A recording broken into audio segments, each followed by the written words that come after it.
Hi, this is Joel Persinger. I'm the Gun Guy. Thank you very much for all of your support on GunGuyTV and for everything you do for us. I really do appreciate it. Now, I'm going to tell you right now, I don't like to do alarmist videos, so please don't consider this an alarmist video, but I think at the same time, this is information that you need to have. This morning, when I got up, I got an email from Google, and that email explained the changes they're going to make as far as their monetization policy across Google platforms starting September 1st, which is just in about, 4 days, I think. So let me show you the email. Here is a screenshot of the email that we got. It's kind of limited there. I did take that email and copy it and actually paste the entire thing on the GunGuyTV website along with an article so that you can read it if you'd like to do that. And I will put a link for that in the description of this video so that you can actually go read the actual email if you want to. But let me break down a couple things for you because I think it's important for people to understand why things are becoming more and more difficult for conservative type thinking creators of content, and certainly for firearms creators of content, people that create things for guns and firearms and hunting and so on. They're just making it more and more difficult. And I believe there's a reason for that. Let me go get this real quick and I'll explain to you a couple things. So generally, if you break down the email, what's happening is Google has decided to essentially stop monetizing pretty much anything associated with firearms. In part, the Google lists two different things. Google publisher policies. You don't want to violate those. If you do, you can get your channel taken away. Now, firearms don't seem to be in there. But then there's Google publisher restrictions. And among the things it says that they will restrict are shocking content. Not sure what that means. It's ill-defined. It's not defined, so it's whatever somebody at Google considers to be shocking, apparently. And then explosives, guns, gun parts, and related products, and other weapons. Now, there's some other things listed in there as well.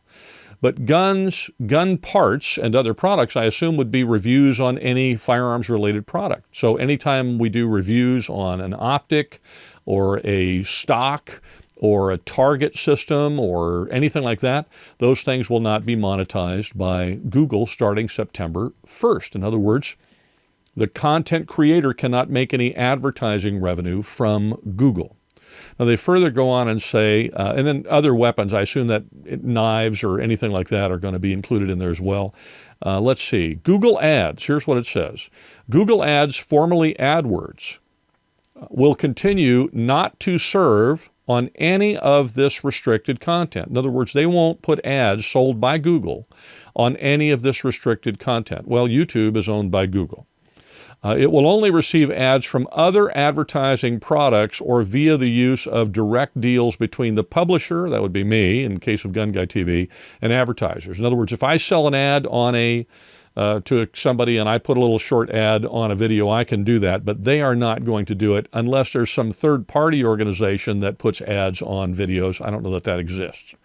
What does this mean to you as a publisher? It says in the email. Google publishing restrictions will no longer be policy violations. In other words, if I put something up there that's a publishing restriction, they're not going to give me a strike or 3 strikes and delete my channel anymore.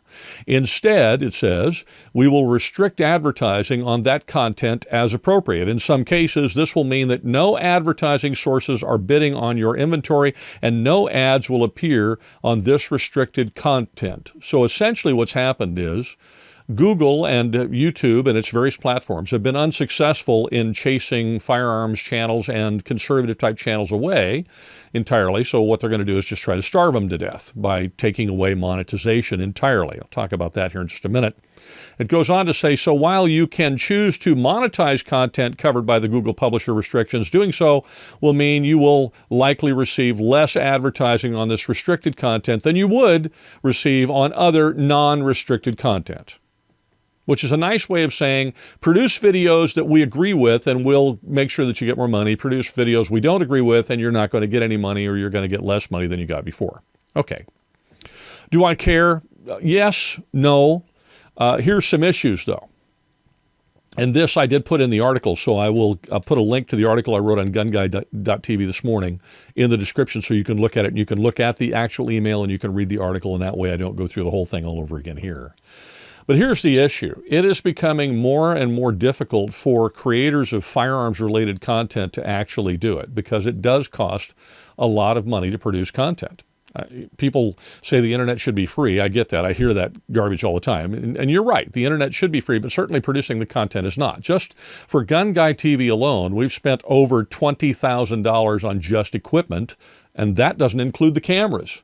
You can spend $10,000 to $15,000 if you want to on a camera.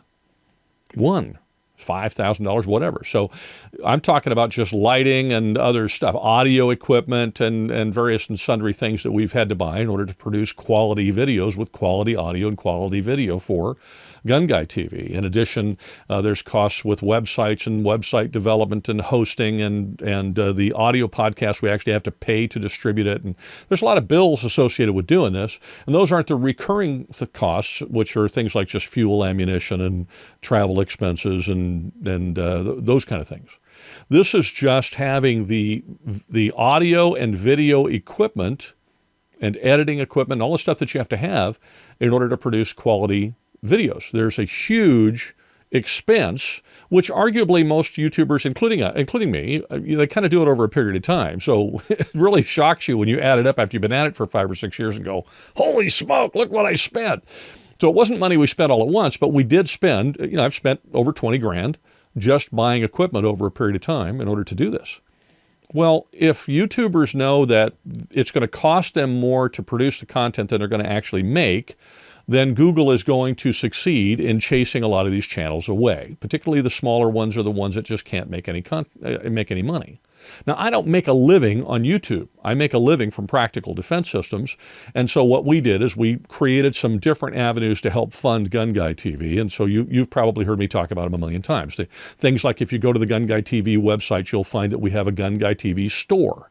And so you can buy firearms-related products through the GunGuyTV store. You're actually buying from Amazon, but since you went through the store, it makes us a little bit of money. We have an Amazon affiliate link. There's a lot of people that use that, and it does bring in a little bit of money. We have affiliate relationships with other companies, one of which is Second Call Defense. So when people sign up for Second Call Defense, it brings in a little bit of money and so on. And then, of course, there's Patreon, and there's a number of people that help us out on Patreon, which is a big deal and does help us a ton. The problem is that if you add all of those up, and even if we did merch on YouTube or sold shirts or whatever, if you add all of those up, they don't add up to enough revenue to cover the cost every month of actually producing the videos. And GunGuyTV is not alone. The difference is made up by my wife and I and the company that we own, and that's who pays the bill. So GunGuyTV is not going away, but there are a lot of channels that may, because they just can't float the boat anymore. And that having Google take away that revenue, even though it's not a lot of revenue, if as of September 1st, there are no ads running on GunGuyTV at all from YouTube, that's going to hurt us a lot,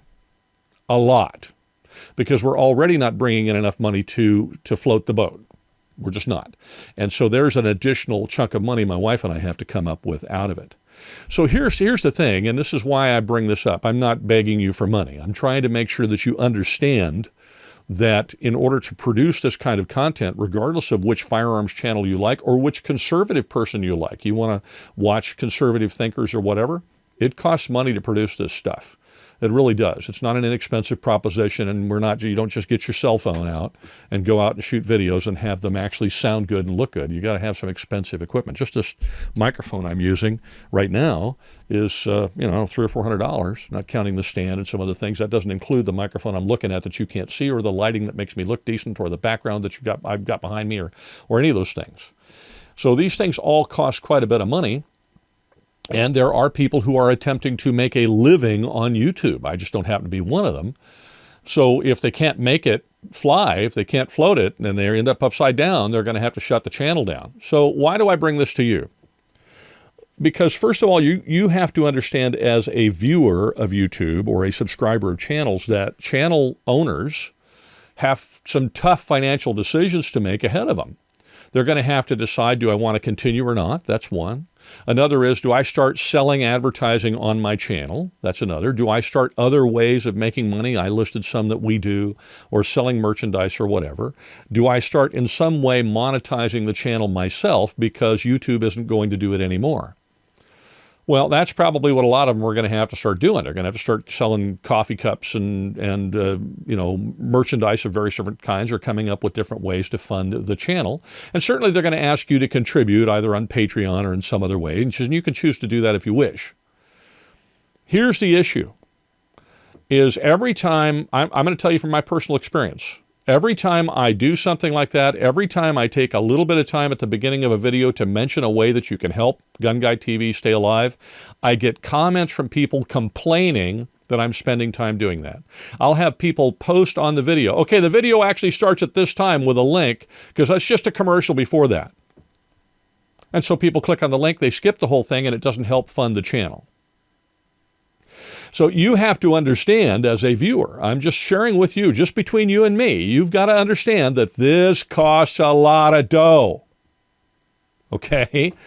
If you want it to be here, whether it's GunGuyTV or Hickok 45 or the Military Arms Channel or the Daily Shooter, or pick one, doesn't matter. If you want it to be there, you have to understand that channel has to generate revenue in order to exist.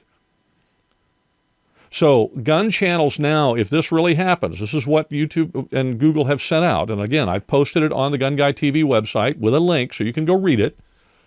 Gun channels have some serious thinking to do about what they're going to do if that revenue goes away entirely. And I think, it's my humble opinion, consumers of online video content, firearms content, have some serious thinking to do too. Are they going to actually support these channels? If the channel actually makes a deal with a coffee company or something, or makes a deal with this, are they going to support those advertisers? Are they going to support those affiliate relationships? Are they going to help out on Patreon or whatever way they wish to? Or are they going to sit back and figure, I should be able to get this done for free and you shouldn't be able to make any money, and I don't care if it costs you money, Mr. YouTuber. I'm going to complain if you try to make money on this channel and cause trouble. If it's the latter, the channels are going to go away. I'm just going to tell you that right now. The gun-relating channels have some serious financial decisions to make, and I'm going to tell you right now, the viewers of those channels have some serious financial decisions to make if they'd like the content to exist. So this is just a family discussion between you and me. I'm just being real with you here. I'm cutting to the chase, and I'm eliminating the BS. I'm just going right toward it and saying, the brown sugar or the butterscotch or whatever you want to define BS as, we're going to get rid of that, and we're just going to go right straight at what it is. It costs money to do it. If you're not supporting the channels, they will go away. And that includes this one, just so that you know. My wife and I can only maintain it so long, and at some point or other, then we may have to stop. So to the degree that you can support those channels by, and I don't care whether it's mine or another one, whatever channels you like to watch, if you can support them on Patreon, then do it. If you can support them by, buying merchandise and it's something that you want, then do it. If you can support them by using their Amazon link or whatever, then do it. If you can go on their store and buy something, then do it. If you are shopping for something anyway, and that person has an affiliate relationship with a company that you might want to buy from, then if you buy from that company, then make sure you use their link so that they get a little bit of money off of it so that they can keep going. That's what you can do on your end. What we'll do on our end is fund it anyway for a while, as long as we can, okay? But the reality is, at a little small channel like mine, I get 110,000 subscribers or whatever. If I were doing a channel on any other subject that Google and YouTube liked, I could make a full-time living on a channel with 110,000 subscribers. Wouldn't be a great living, but I could do it. In this space, the firearms space, anything that YouTube doesn't like, it's just darn near impossible to do. You got to be doing something else. You got to be working somewhere else, or your spouse is supporting you or whatever. You're not going to make a living on YouTube doing it very easily unless you have a lot of these affiliate relationships and unless viewers support them. So there you are. Sorry about the family video. I will have a video on Friday that's coming out about body armor and why you need some and why it should not be banned. In the meantime, I thank you very much for your attention for this short thing. Please do click on the link. Go read the email so you can see what YouTubers are dealing with, and you'll understand the difficulty on this end of the camera, and maybe you can help us out on that end of the camera. Thank you again. Have a great week, and please be safe.